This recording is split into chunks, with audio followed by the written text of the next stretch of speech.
In 1.7, we have signed numbers, and we need to know how to add together numbers that have positive or negative signs. And so for addition, if both of the numbers have matching signs, then we add those numbers together and give them the same sign. So a plus or a positive plus a positive equals a positive. A negative plus a negative equals a negative. All right, if both numbers have different signs, then we're going to subtract the numbers, and the biggest gives his sign. So here's a few examples. I have 5 plus 8. And this looks like a simple addition problem that you had from elementary school. But what we really have here is a positive 5 plus a positive 8. And that will equal a positive 13. The next example is negative plus a negative. I have negative 5 plus negative 8. I just add my numbers together, which is 13, and I give it the same sign.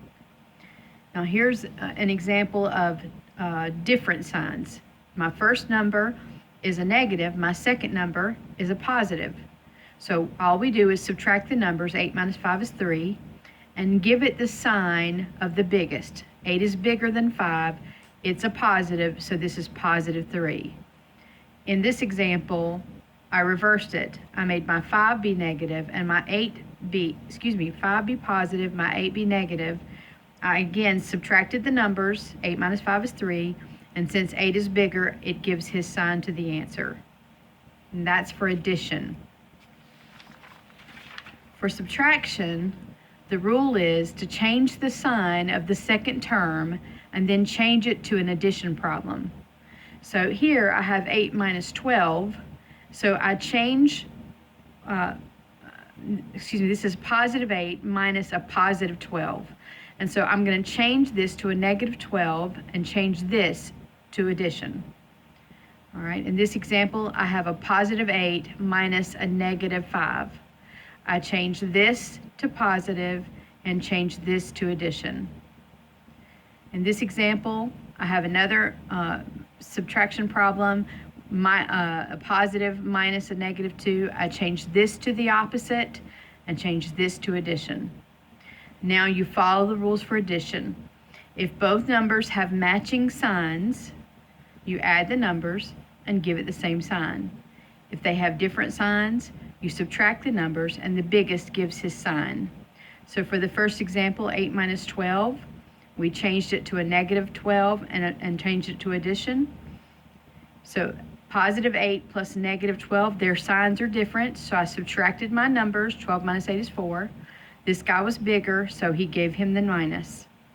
In this problem, we have 8 minus a negative 5. We change this sign to plus, change this to addition. Positive 8 plus positive 5 is 13. When adding and subtracting a string of numbers or a list of numbers, you first convert any subtraction to addition, and then you combine from left to right.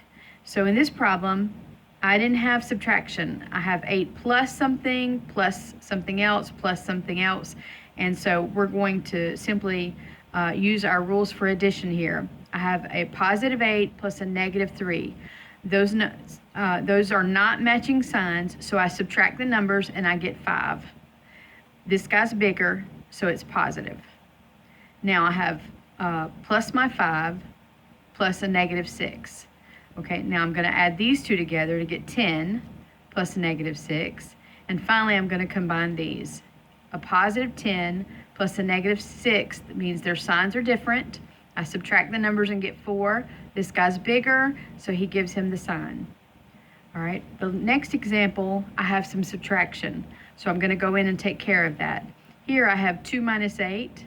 So I'm going to change this to a negative 8 and change that to plus. So I changed it to negative 8 and made that addition. I have another subtraction here. So I'm going to change this to plus and change this to addition. Okay, now I have everything changed. I'm ready to do my problem. I have a positive 1 plus a positive 2. That's positive 3. I have, and then I'm going to bring the rest down. Now I have 3 plus negative 8, positive 3 plus negative 8. Those signs don't match, so I'm going to subtract my numbers and give it the sign of the biggest. and bring the rest down. Now I'm going to combine these two, -5 and +5. Those signs don't match. Oh, I'm sorry, I was thinking of subtraction. So I have -5 and +5. Those cancel each other, and I'm left with 2. Okay. And the last example here was fractions. Let me see if I can move this down. Okay, and so what you need to know is that every fraction has 3 places for signs. There's a sign of the fraction that's out front. It could be positive or negative. There's a numerator up top that could be positive or negative, and there's a denominator down bottom that could be positive or negative. And you need to remember that the negative can be in one of 3 places. It could be out front, it could be up top, or it could be down bottom. Those all mean the same thing. Okay, it could be any one of those 3 places. All right, so for the first example here, these are still signed numbers. They're fractions, but they're still signed numbers. So this is 3/5 plus -7/8. Okay, so what we want to do is get a least common denominator, and 8 and 5, the least common denominator is 40. So we change this fraction to have a 40. So in order to make 5 become 40, we multiply by 8. We have to do the same on top. So 3 times 8 is 24. In order to make 8 become 40, we multiply by 5, and we do the same on top to get -35. Now that they have matching denominators, we can write it as a single fraction over 40, and we just combine the tops. 24 plus a -35 is equal to -11 over 40. Okay, the next example is -1/4 minus -3/8. And so we want to change this from subtraction to addition. So we're going to change the sign. This was negative, now it's positive, and this becomes addition. And so now we want to get our least common denominator. Here the least common denominator is 8. So we need to change this guy. He doesn't have an 8 on the bottom. So we're going to put an 8 here, and we multiply by 2 to get 8. We're going to multiply 2 on the top also. This guy stays the same. Now they match, so we're ready to add. We can make a single fraction over 8, and we combine the top. -2 plus 3 is going to give you 1 over 8. Here's our last example. I have -7/9 minus a -2/3. Okay, so I'm going to change this to an addition problem by changing this sign so it becomes positive now, and change this to addition. Our least common denominator is 9. Okay, so this guy didn't have to change. This one did. 3 times 3 is 9, so 2 times 3 is 6. We can combine these to a single fraction now over 9. -7 plus 6 on the top gives us -1 over 9.